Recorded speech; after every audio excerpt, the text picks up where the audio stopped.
Assalamualaikum warahmatullahi wabarakatuh. Perkenalkan, nama saya Dwi Padara Jingga, nomor absen 10, dan teman saya. Perkenalkan, nama saya Wardah Latifah, nomor absen 35. Pada kesempatan kali ini, kami akan membahas mengenai sengketa batas Blok Ambalat antara Indonesia dan Malaysia. Berikut materinya. Indonesia merupakan negara kepulauan, memiliki batas wilayah laut berdasarkan pada UNCLOS atau United Nations Convention on the Law of the Sea atau hukum laut yang selanjutnya diratifikasi oleh pemerintah menjadi Undang-Undang Nomor 17 Tahun 1985. Indonesia memiliki sekitar 17.506 pulau dengan luas 2/3 wilayahnya merupakan lautan. Dari pulau-pulau tersebut, terdapat beberapa pulau terluar yang berbatasan langsung dengan negara tetangga. Berdasarkan survei base point yang dilakukan oleh Dishitros TNI Angkatan Laut dalam menetapkan batas wilayah dengan negara tetangga, saat ini terdapat 183 titik dasar yang berada di 92 pulau terluar. Sedangkan lainnya ada di tanjung-tanjung terluar dan di wilayah pantai. Pada umumnya, keberadaan kepulauan merupakan potensi sumber daya alam bagi negara. Dari berbagai potensi sumber daya alam tersebut adalah Blok Ambalat. Ambalat terletak di Laut Sulawesi atau Selat Makassar dengan luas 15.235 km persegi. Diperkirakan mengandung kandungan minyak dan gas yang dapat dimanfaatkan hingga 30 tahun ke depan. Wilayah Blok Ambalat merupakan milik Indonesia. Hal ini berdasarkan bukti penandatanganan Perjanjian Tapal Batas Kontinen Indonesia-Malaysia pada tanggal 27 Oktober 1969 yang ditandatangani di Kuala Lumpur yang kemudian diratifikasi pada tanggal 7 November 1969. Dua hal inilah yang menjadi dasar hukum bahwa Blok Ambalat berada di bawah kepemilikan Indonesia. Penyelesaian sengketa Blok Ambalat antara Indonesia dan Malaysia menurut hukum internasional harus diselesaikan secara damai. Penyelesaian sengketa perbatasan di wilayah perairan berbeda dengan daratan yang lebih mudah menentukan batas-batas wilayah. Namun, sengketa tersebut harus diselesaikan dan tidak berlarut-larut, sehingga menjadikan masalah sengketa Blok Ambalat ini semakin sulit diselesaikan secara damai. Rumusan masalah dalam pembahasan sebagai berikut. 1. Apakah dasar hukum Malaysia untuk melakukan klaim atas sengketa kepemilikan terhadap Blok Ambalat? Yang kedua, apakah klaim yang diajukan Malaysia terhadap Blok Ambalat sudah sesuai dengan ketentuan UNCLOS 1982? Yang ketiga, bagaimana penyelesaian klaim Malaysia dalam sengketa Blok Ambalat antara Indonesia dan Malaysia menurut UNCLOS 1982? Yang keempat, apakah langkah-langkah hukum yang dilakukan Indonesia dalam menghadapi klaim Malaysia atas perbatasan wilayah Ambalat? Baik, mari kita akan bahas rumusan masalah di atas satu persatu. Yang pertama adalah dasar hukum Malaysia dalam mengklaim kepemilikan Blok Ambalat, yaitu peta yang dibuat tahun 1979 oleh Malaysia dan meletakkan batas terluar maritim secara eksklusif di daerah Laut Sulawesi, karena Malaysia menggunakan Pulau Sipadan dan Likitan untuk menarik garis pangkal terluar negaranya. Sedangkan Malaysia bukan merupakan negara kepulauan.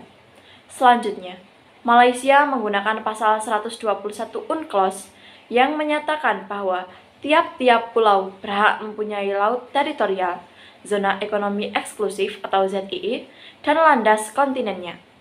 Dengan peta baru Malaysia ini, Malaysia mengumumkan lebar laut teritorialnya adalah 12 mil laut yang diukur dengan garis dasar dengan menarik garis pangkal lurus menurut hukum laut 1958. Yang kedua, klaim yang diajukan Malaysia terhadap Blok Ambalat sudah sesuai dengan ketentuan hukum laut internasional.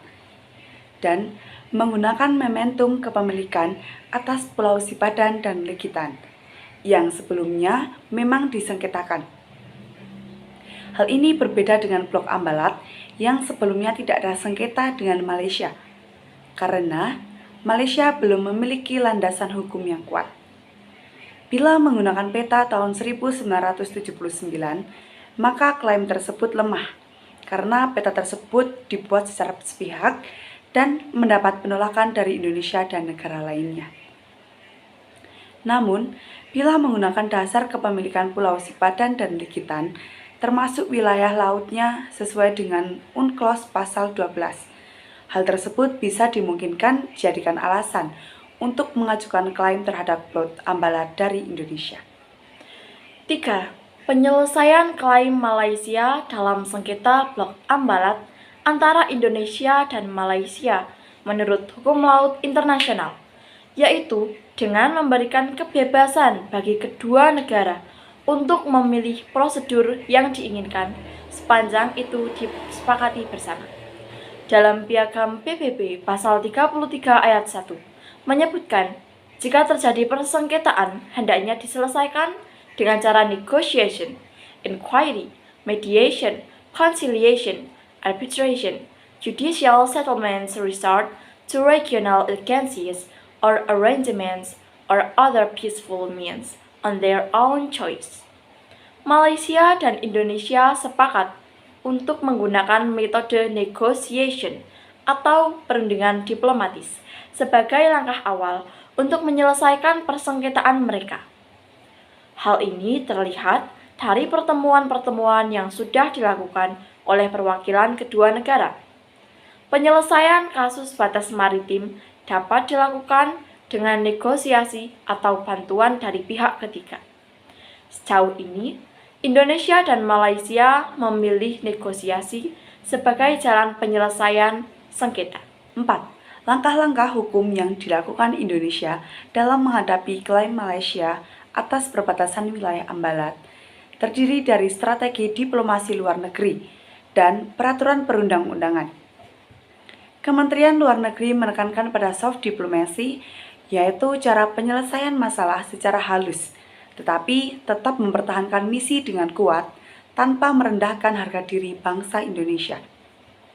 Strategi yang dilakukan oleh TNI Angkatan Laut yaitu menggelar operasi yang dikategorikan sebagai tindakan preventif atau stabilitas keamanan di laut, melindungi sumber daya alam dari berbagai pencegahan, dan represif atau tindakan yang dapat dilakukan KKP sebagai badan yang mengatur mengenai pengelolaan pulau-pulau Indonesia, yaitu tertib administrasi pemerintahan dan memberikan nama pada semua pulau di Indonesia. Sedangkan pada perundang-undangan nasional dianggap masih perlu pengajian lebih dalam dan perlunya perbaikan. Jadi, pada akhirnya kami ingin menyarankan agar pemerintah Indonesia dapat lebih tegas dalam menyegerakan solusi penyelesaian permasalahan Ambalat tersebut. Karena hal inilah dapat menunjukkan sistem geopolitik Indonesia yang kuat kepada seluruh dunia agar negara manapun tidak dapat dengan mudah meremehkan martabat bangsa Indonesia. Indonesia adalah sebuah negara yang berdaulat dan merdeka, maka sepantasnya lah kita menghapuskan segala praktik yang mengganggu kedaulatan yang telah dimiliki dan diperoleh oleh bangsa Indonesia melalui perjuangan yang panjang. Pada negosiasi tahap berikutnya, Indonesia perlu terus melakukan pengkajian mendalam guna memperkuat posisi tawar-menawar kita. Landasan hukum yang kuat akan menjadi modal dasarnya, namun harus didukung dengan kepiawaian dalam seni bernegosiasi untuk memenangkan perundingan juga mutlak diperlukan. Karena Indonesia dapat saja memenangkan klaim ini jika perundingan dilakukan secara intensif, disertai dengan dokumentasi-dokumentasi yang cukup untuk mengklaim Blok Ambalat sebagai milik bangsa Indonesia. Sekian penjelasan mengenai sengketa Blok Ambalat dari kami. Jika ada kurang dan salahnya, kami mohon maaf yang sebesar-besarnya. Sekian dari kami. Wassalamualaikum warahmatullahi wabarakatuh. Sampai jumpa.